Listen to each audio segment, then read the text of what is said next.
really went on between warlords Churchill and Stalin.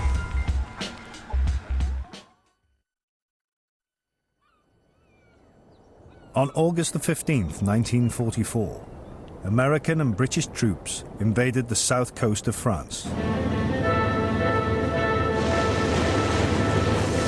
Unlike D-Day in Normandy 10 weeks before, Operation Dragoon, as it was called, has passed by relatively unnoticed.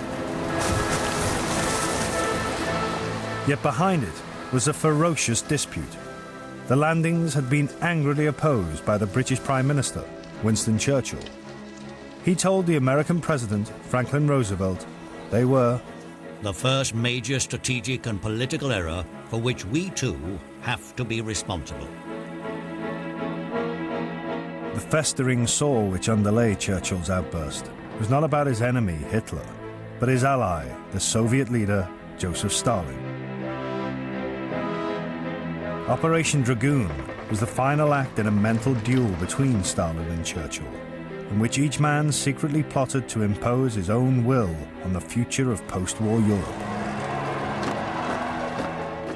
As their duel progressed, Roosevelt entered the arena and also started to plot, behind Churchill's back.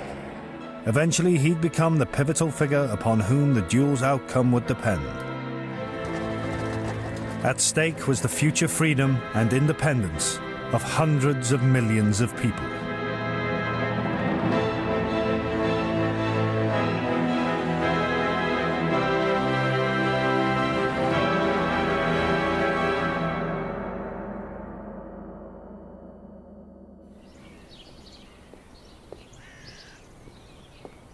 On the evening of Saturday, June the 21st, 1941, Winston Churchill held a dinner party at Chequers, the Prime Minister's country residence, in the Chiltern Hills outside London. Conversation was dominated by reports that Hitler was about to tear up his pact with Stalin and invade Russia. Among the guests was Churchill's private secretary, John Colville. The PM says he will go all out to help Russia. I said that for him, the arch anti-communist, this was bowing down in the House of Rimmon.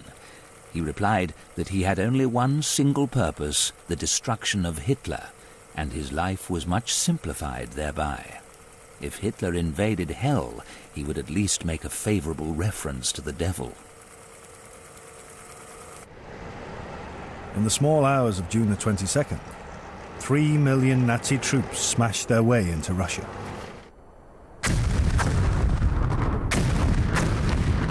Immediately, the arch anti-communist welcomed Stalin as an ally. But Stalin remained suspicious of Churchill and believed that what he really wanted was for Germany and Russia to destroy each other. Churchill, for his part, feared that Stalin would do another deal with Hitler. In December 1941, the British Foreign Secretary, Anthony Eden, went to Moscow to start negotiations for a formal treaty with Russia, which would try to dispel these mutual suspicions.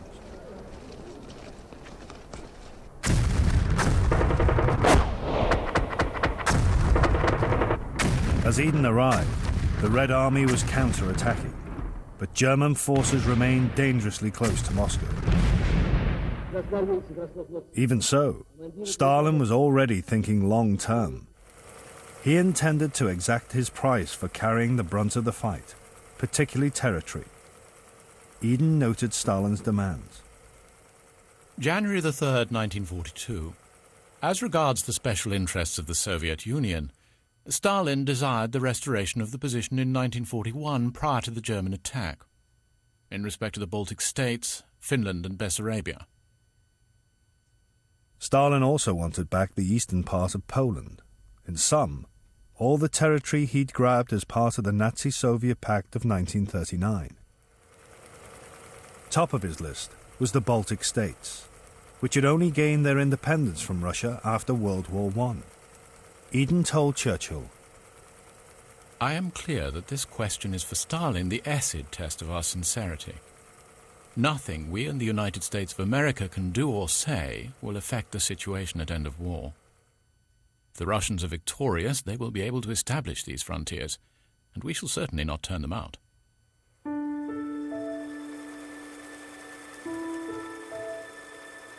Initially, Churchill was horrified by any thought of conceding to Stalin's demands.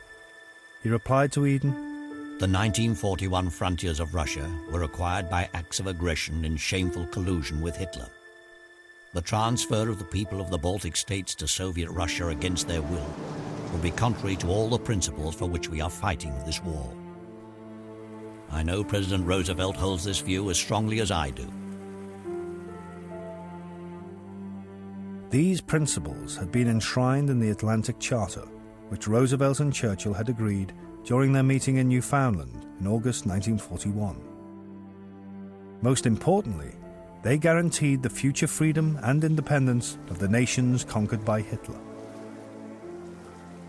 But Eden argued that what mattered more than principles was Stalin's cooperation, both now and in the future. Probably Stalin's demand is intended as an acid test to see what value we attach to that cooperation, and what sacrifice of principle we're prepared to make in order to achieve it.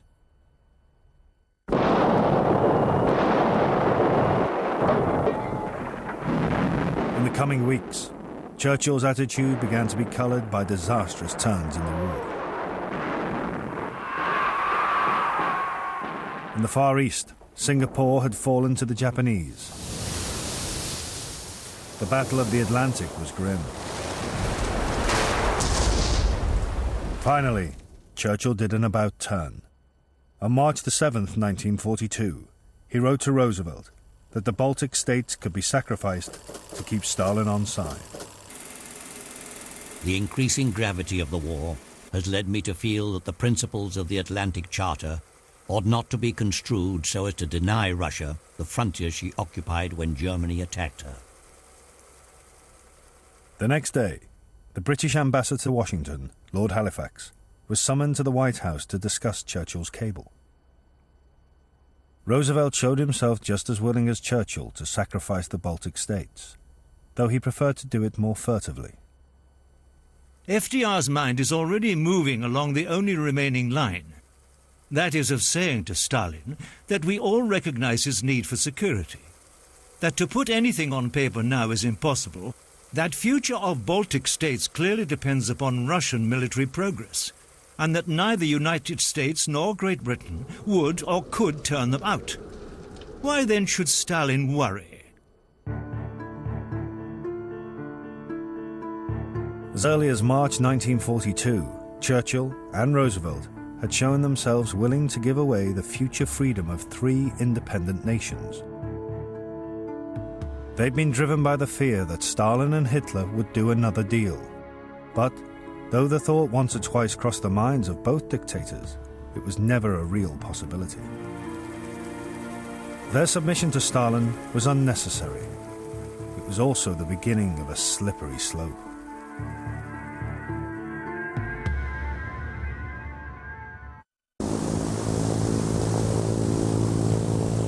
In May 1942, Stalin's foreign minister, Vyacheslav Molotov, dashingly clad in his flying gear, landed in Scotland. The first trip to Britain by a top Bolshevik since the Revolution. Having nipped back into his plane to change into his suit, he took the train down to London. There he was to finalize the treaty between Britain and Russia, which would conclude the negotiations begun in Moscow 5 months before.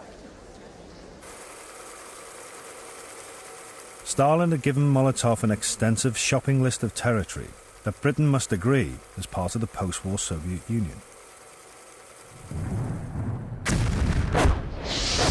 Then, suddenly, while Molotov was in London, Germany launched its summer offensive in Russia. 3 Soviet armies were being smashed at the Battle of Kharkov.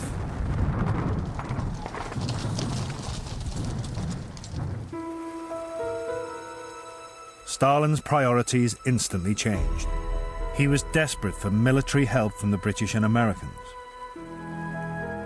He cabled Molotov to sign the treaty and stop arguing about territory.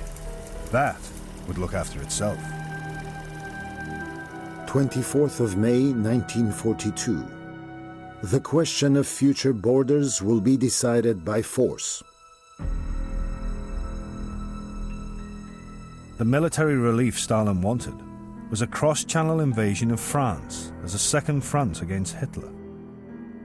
But Churchill believed it was premature and would be a disaster against the heavily defended French coast. In August 1942, he flew to Moscow to tell Stalin the invasion had to be delayed. Brothers, until every vestige of the Nazi regime has been beaten into the ground. General Alan Brooke, the British Chief of Staff, with little flattery about him. Facts only count with him. Plans, hypotheses, future possibilities mean little. At their first meeting, Churchill said the invasion of France must be postponed till 1943.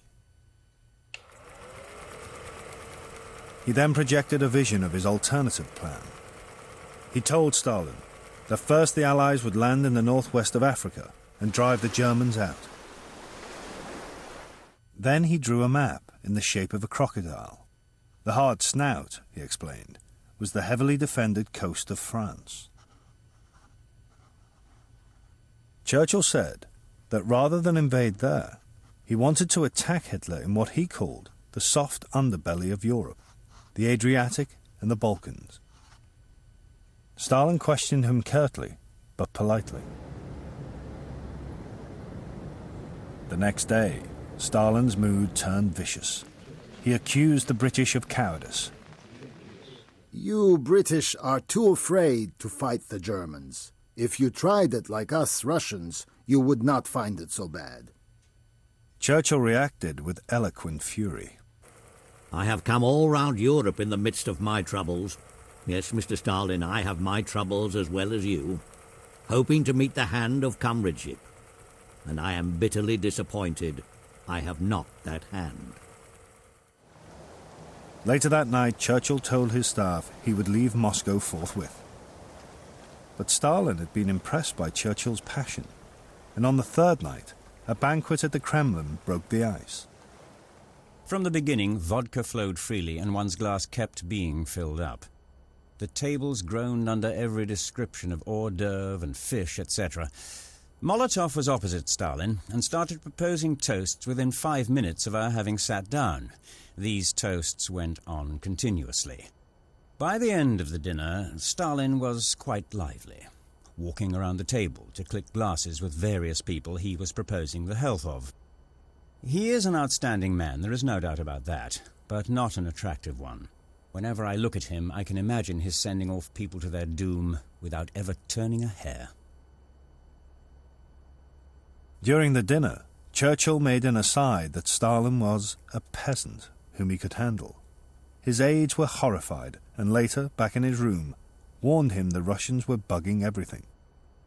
Churchill said very loudly, The Russians, I have been told, are not human beings at all. They are lower in the scale of nature than the orang-utang. Now then, let them take that down and translate it into Russian. At times, it had been touch and go, but by the end of the visit, goodwill had broken out. PM was somewhat late, and no wonder. He went to see Stalin for final visit at 7 p.m. and remained with him until 3 a.m. He had no time for bed, and after a bath came straight to the aerodrome.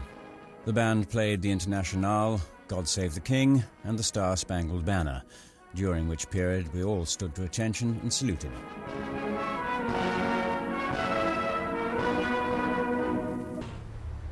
As Churchill returned to his war-torn country, he believed he had at least established a working relationship with Stalin. He wrote to Roosevelt, On the whole, I am definitely encouraged by my visit to Moscow. Now they know the worst, and having made their protest, are entirely friendly. But just 2 months later, an extraordinary message from Stalin to his ambassador in London showed that Churchill's optimism was illusory. Stalin remained deeply suspicious of what he saw as Britain's lack of military support, and repeated his long-held fears of Churchill's secret motives.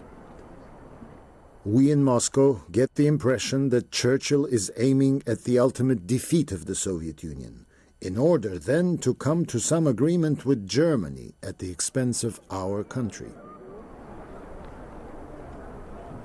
Stalin even suggested that Churchill was intending to use Hitler's deputy, Rudolf Hess, who was in British captivity, as a negotiating lever with the Nazis. In the coming months, military success pushed political suspicion, for a while, to one side.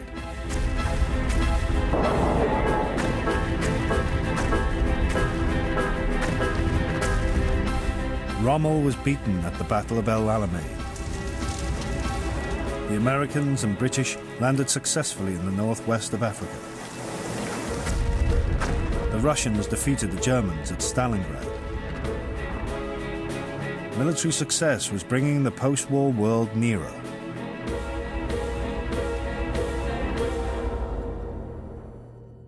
Then, in April 1943, a shocking discovery put the shape of that world into sharp relief.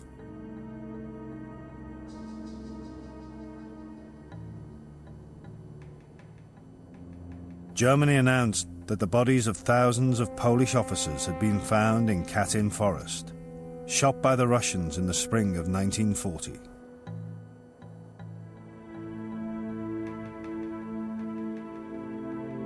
Moscow angrily rejected the claims as Nazi propaganda. But at a private lunch, Churchill said, "Alas, the German revelations are probably true. The Bolsheviks can be very cruel." Katyn had a devastating series of knock-on effects. The London-based Polish government in exile, the government for which Britain had gone to war, suspected the Russians were guilty and demanded an investigation by the International Red Cross. Stalin said the demand by the London Poles was a hostile act against the Soviet Union. He already disliked them, as they stood for a free and independent Poland. He now used the row over Katyn as an excuse to break off relations with them.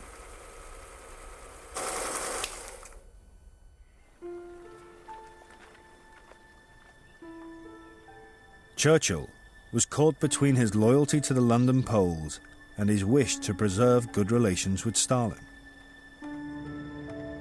In Washington, Roosevelt sensed the tension Katyn was creating. He secretly decided it was time that he, rather than Churchill, became the prime mover in the relationship with the Soviet leader. On May the 5th, 1943, he wrote Stalin a private letter, asking for an informal one-to-one get-together. The only question was where. Iceland I do not like, because for both you and me it involves rather risky flights, and in addition, would make it quite frankly difficult not to invite Prime Minister Churchill at the same time. Therefore, I suggest that we could meet either on your side or my side of the Bering Straits. Roosevelt dispatched an emissary, Joseph Davis, who'd been his ambassador to Russia in the late 1930s, to hand-deliver the letter to Stalin. While Davis was in Moscow, Churchill was in Washington. He spent a fortnight with Roosevelt. Not once did the president breathe a word of his private approach to Stalin. On May the 26th, with Churchill safely gone, Roosevelt received a positive reply from Stalin. As I do not know how events will develop on the Soviet-German front in June, I shall not be able to leave Moscow during that month. I therefore suggest holding the meeting in July or August. But Roosevelt's secret plan was about to hit a snag. He and Churchill had decided to postpone the invasion of France to 1944. They believed British and American forces were still not strong enough to beat the German defenses. Stalin responded angrily to his allies' delay. The Soviet government cannot align itself with this decision, which was adopted without its participation. Churchill was worried by Stalin's hostile reaction. And by now he had also got wind of Roosevelt's secret letter. He tried to flush Roosevelt out. All this makes me anxious to know anything you may care to tell me about your letter sent to Stalin by Mr. Davis, and the answer which has been received from him. I will, of course, come anywhere you wish to a rendezvous. Churchill still had no inkling he was to be excluded. Finally, Roosevelt came clean. On June the 24th, his special envoy in London, Averell Harriman, went to Downing Street and told Churchill what had been going on. Churchill was shattered. He rang his Foreign Secretary, Anthony Eden. Went round to see Winston at midnight at his request. Found him considerably upset by a message from FDR that his projected meeting will be à deux. Churchill not only felt personally betrayed, he could also sense the blow to British power. And he could see that Roosevelt, in trying to hijack the relationship with Stalin, was taking the first steps to an American-Russian partnership which would determine the future world. The next day, controlling his emotions as best he could, he wrote one of the most important letters of his life. Former naval person to President, personal and secret. Averell told me last night of your wish for a meeting with Uncle Joe in Alaska à deux. You must excuse me expressing myself with all the frankness that our friendship and the gravity of the issue warrant. I do not underrate the use that enemy propaganda would make of a meeting between the heads of Soviet Russia and the United States at this juncture, with the British Commonwealth and Empire excluded. It would be serious and vexatious, and many would be bewildered and alarmed thereby. Nevertheless, whatever you decide, I shall sustain to the best of my ability here.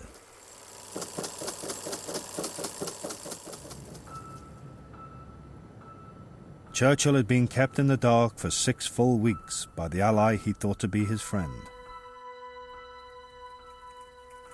4 days later, Roosevelt replied with a flat lie.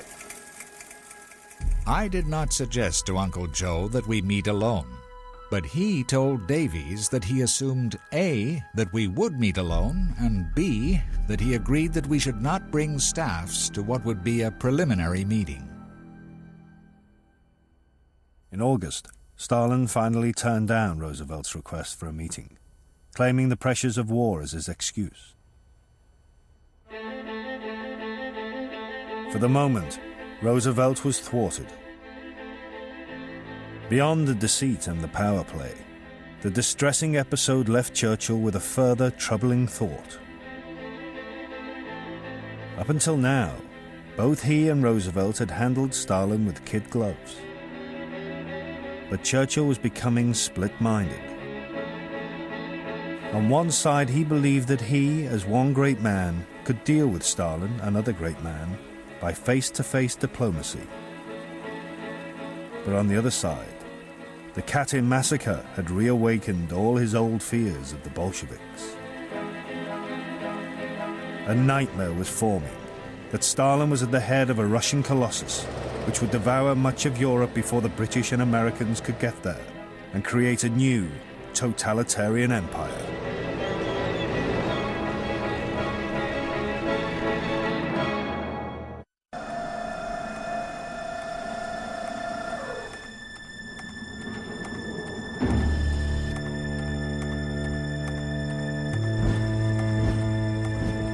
Churchill had long feared that a cross-channel invasion against the heavily defended French coast would bring dreadful carnage.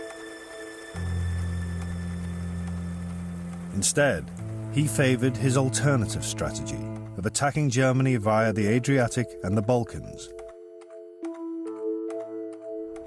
By the autumn of 1943, the British and Americans had landed in southern Italy. Churchill's vision seemed to him possible. But Stalin had sent angry cables, demanding that the Allies concentrate only on the invasion of France. Roosevelt's special envoy in Britain, Averell Harriman, reported to the President. Churchill's only explanation is that Stalin wants us to become involved in Western Europe to avoid our entry in the Balkans. Churchill was accusing Stalin of trying to use military arguments to further his political purpose of controlling Eastern Europe and the Balkans after the war. Later, in his memoirs, Churchill denied that at that stage, when Hitler was still far from beaten, he too tried to bend Allied military strategy to his political purposes, in Churchill's case, to keep Stalin out of Eastern Europe and protect British interests in the Eastern Mediterranean. But there is evidence that Churchill was being less than frank about his motives in the crucial last few months of 1943.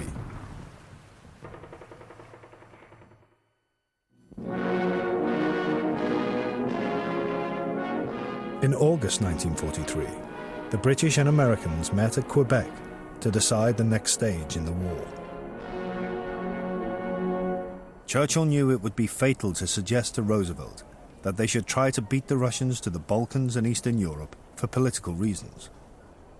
To Roosevelt, that would smack of the European imperialism he loathed.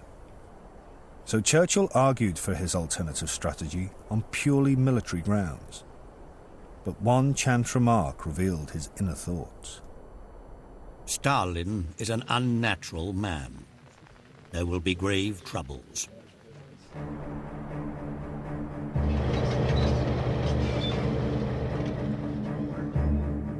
At Quebec, Churchill reluctantly agreed to the American view that preparations for the invasion of France should take precedence over his alternative strategy.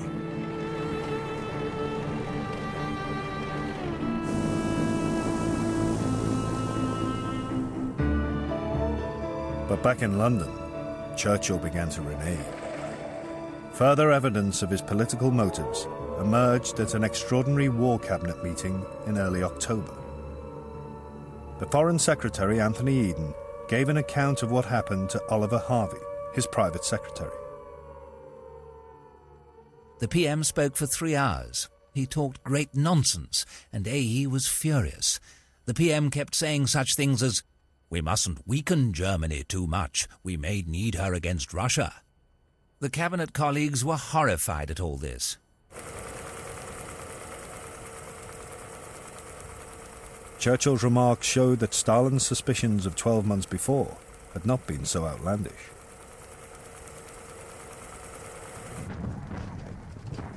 Churchill now sanctioned a British operation against the island of Rhodes. Capturing Rhodes was a vital stepping stone in his alternative strategy. He hoped that it would bring Turkey into the war, providing an easy gateway to Eastern Europe. The American chiefs of staff thought it a wasteful diversion. Churchill pleaded his case to Roosevelt. I am sure that the omission to take Rhodes at this stage and the ignoring of the whole position in the Eastern Mediterranean would constitute a cardinal error in strategy. On military grounds, Churchill's Chief of Staff, General Brooke, was not against the operation. But why risk a row with Roosevelt? I am slowly becoming convinced that in his age, Winston is becoming less and less balanced. I can control him no more. He has worked himself into a frenzy of excitement about the Rhodes attack, has magnified its importance so that he can no longer see anything else, and has set his heart on capturing this one island, even at the expense of endangering his relations with the President.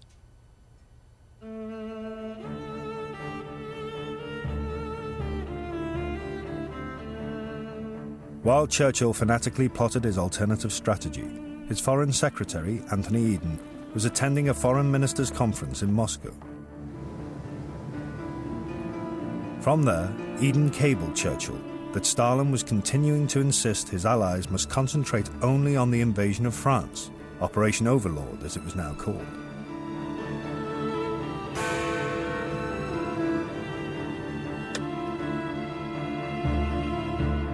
Churchill was livid. His doctor, Charles Morin, who kept contemporaneous notes of their conversations, which he later wrote up into a diary, recorded his reaction. October the 26th, 1943. When I called at number 10 this morning, I found the PM glowering over a telegram from Eden. His face was glum, his jaw set, misgivings filled his mind. "Stalin seems obsessed by this bloody second front," he muttered angrily. "I can be obstinate too. Damn the fellow," he said under his breath. Churchill now ordered Eden to tell Stalin that the invasion of France might need postponing in order to reinforce his favoured campaign in Italy. In Washington, there was fury at Churchill's reckless disregard for agreed Allied strategy. The American War Secretary, Henry Stimson, noted in his diary, "This shows how determined Churchill is with all his lip service to stick a knife into the back of Overlord, and I feel more bitterly about it than I ever have before."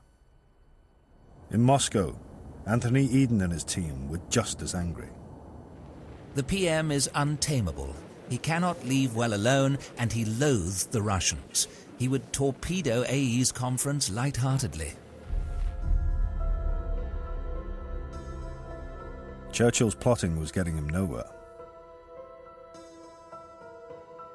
And for Stalin, the Moscow conference had one pleasing outcome.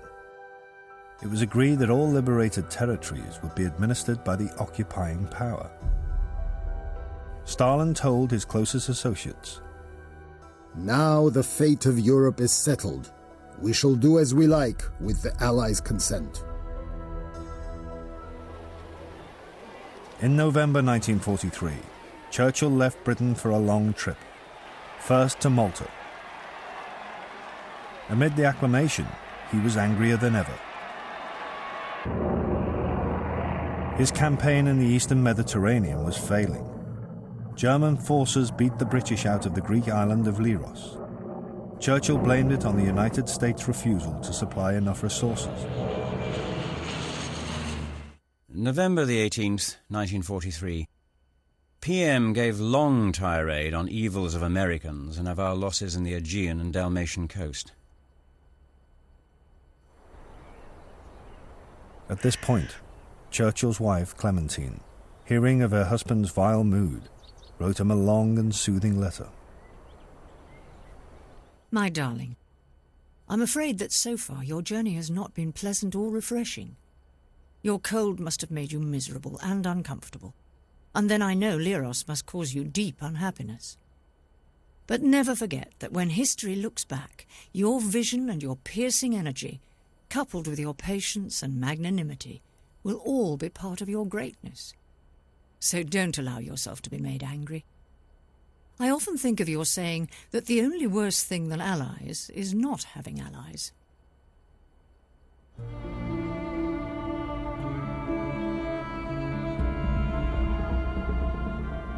From Malta, Churchill flew to Cairo. He was feeling better, and Clementine's letter helped to restore his spirits. Roosevelt had also travelled to Cairo, and, once in his presence, Churchill, as always, succumbed to his charms. He told his daughter, Sarah, "I love that man." But Roosevelt refused all Churchill's pleas to discuss his alternative strategy. He continued to suspect Churchill's imperialist motives and told him, "Winston, you have 400 years of acquisitive instinct in your blood, and you just don't understand how a country might not want to acquire land somewhere, even if they can get it. A new period has opened in the world's history, and you will have to adjust yourself to it." It was said teasingly, but threw Churchill into despair. He told Harold Macmillan, the British minister in North Africa, "Germany is finished, though it may take some time to clean up the mess. The real problem is Russia.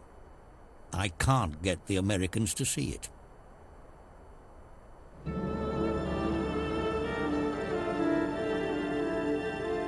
The final destination was Tehran, and the first face-to-face meeting of the three Allied warlords. This would be the defining moment in the Churchill-Stalin duel, with Roosevelt the pivotal figure. For the president, the problem was now Churchill and his backsliding on the invasion of France. Shortly before the conference began, Charles Moran found himself talking to Roosevelt's closest associate, Harry Hopkins. Harry Hopkins thinks that the PM is trying to get out of his commitments. Sure, we are preparing for a battle at Tehran, he threatened. You will find us lining up with the Russians. What I find so shocking is that to the Americans, the PM is the villain of the piece. They are far more skeptical of him than they are of Stalin. Superficially, Tehran was full of pleasantries. Churchill and Roosevelt presented Stalin with a sword to commemorate the victory at Stalingrad. Stalin handed it on to his army sidekick, General Voroshilov, who promptly dropped it. Churchill's birthday, his 69th, fell during the conference.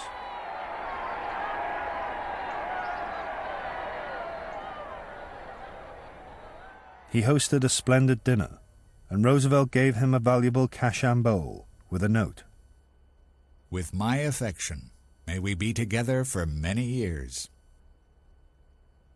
In this gathering of great men, Churchill's ambivalence towards Stalin re-emerged. He believed again he could do deals with him, and secretly agreed, without telling the London Poles, that Russia should have the part of eastern Poland it had gained under the Nazi-Soviet pact. Poland would be compensated with land from Germany. Roosevelt, fearing the potential reaction of Poles in America, did not want to be directly involved in the deal, but privately went along with it. Also, Churchill and Roosevelt confirmed to Stalin they would not oppose the Baltic states becoming part of the post-war Soviet Union. But when it came to the overriding issue of military strategy, on which Churchill believed the rest of Eastern Europe's future might depend, he was out on a limb. Stalin and Roosevelt insisted there should be no delay in Operation Overlord. Roosevelt then left Stalin the choice of which supporting operation the British and Americans should prepare: the Eastern Mediterranean, as Churchill wanted, or a follow-up invasion of southern France. Stalin declared, "Our directive should stipulate, in conformity with the desires of the Russians, an invasion in the south of France. The operations in the Mediterranean of which Churchill speaks are merely diversionary." It was the killer blow. That night, after he finally lost the argument, Churchill returned to his room with Charles Moran. Now his other image of Stalin took over again, the future totalitarian oppressor. He pulled up abruptly, so that he stood looking down at me, his eyes popping. I believe man might destroy man and wipe out civilization. Europe would be desolate, and I may be held responsible. Until he came here, the PM could not bring himself to believe that face to face with Stalin, the democracies would take different courses. Now he sees he cannot rely on the president's support. What matters more, he realizes that the Russians see this too. Stalin will be able to do as he pleases. Will he become a menace to the free world? Another Hitler? The PM is appalled by his own impotence. Churchill was defeated. Events in the coming months rubbed salt in his wounds. As the Red Army raced into Poland, the British and Americans were ground down in a long, hard slug in Italy.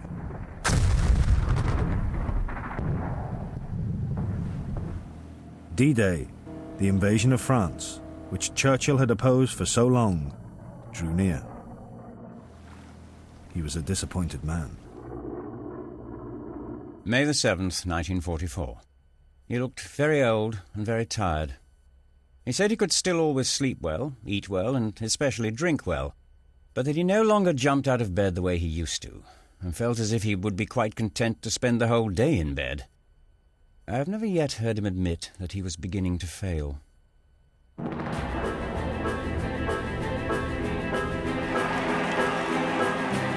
Then, on June the 4th, 1944, Rome finally fell to the British and Americans. With Nazi resistance beginning to crumble, they headed north through Italy.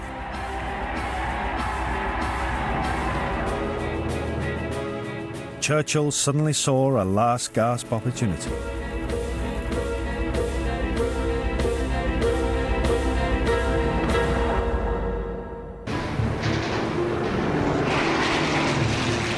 D-Day, June the 6th, 1944. The invasion of France was underway, with far fewer immediate casualties than Churchill had ever imagined possible.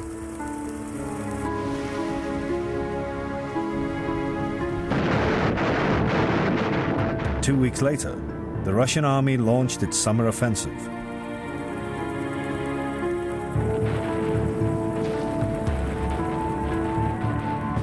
While the British and Americans slogged their way through France, there seemed every prospect that all of Eastern and Central Europe would fall to Stalin, as Churchill had long feared.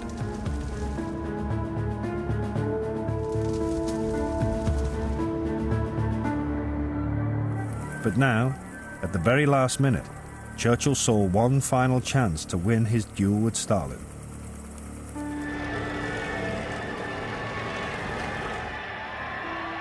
After the fall of Rome, many of the British and American troops in Italy were supposed to be switching to the invasion of southern France, Operation Dragoon, which had been agreed at Tehran and was scheduled for mid-August. But British commanders in Italy now suggested a breakout via Trieste and Ljubljana into the Balkans and Central Europe, the very thing Churchill had always wanted his alternative strategy to achieve. The overall Allied commander, General Eisenhower, would have no truck with it. Witheringly, he cabled Roosevelt. Wandering off overland via Trieste and Ljubljana, repeat, Ljubljana, is to indulge in conjecture to an unwarranted degree at the present time. Cables flew across the Atlantic as Churchill and Roosevelt fought out the battle of strategies. Finally, Roosevelt confessed his overriding concern. I am mindful of our agreement with Stalin as to an operation against the south of France. I cannot accept, without consultation with Stalin, any course of action which abandons this operation.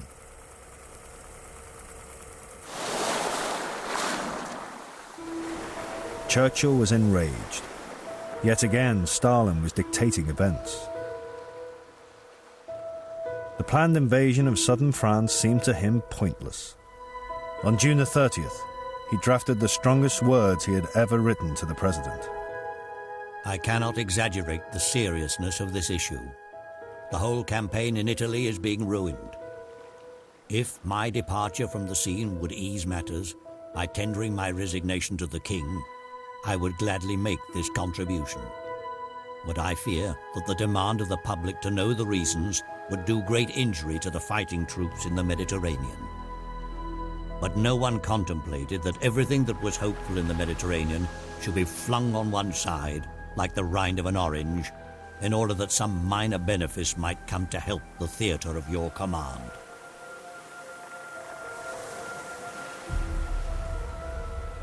So strong was the language that Churchill, having drafted it, sat on the cable.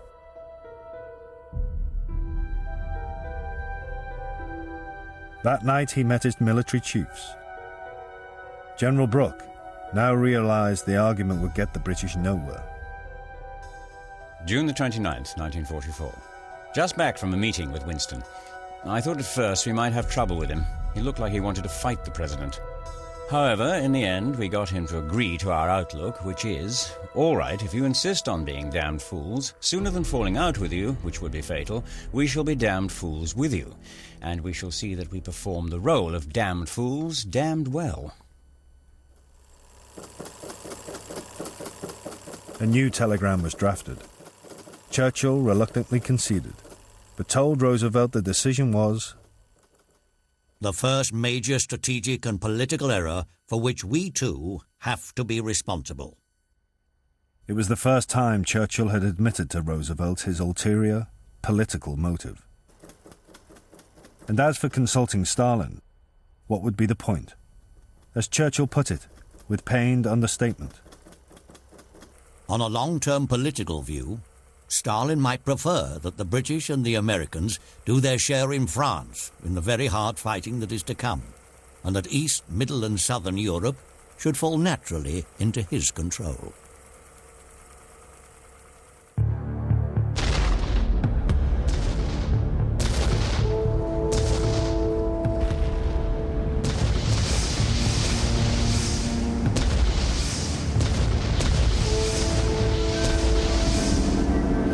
On August the 15th, 1944, Allied forces invaded southern France in Operation Dragoon.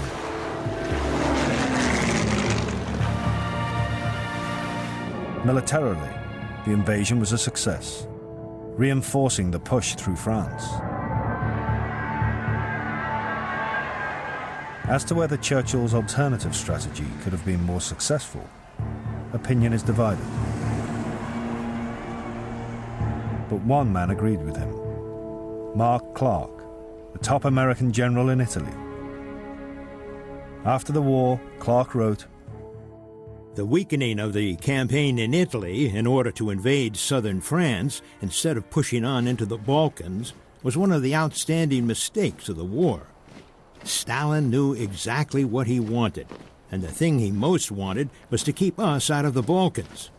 A campaign that might have changed the whole history of relations between the Western world and the Soviet Union was permitted to fade away."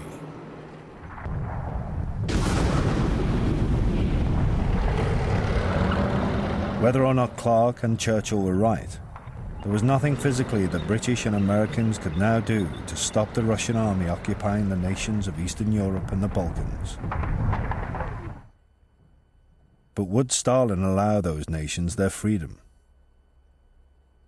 Roosevelt had vetoed the use of military strategy to block Stalin. It would now be up to him to persuade the Soviet leader to play the democratic game. Theirs would be the final duel of the warlords, and decide what sort of Europe emerged from the ashes.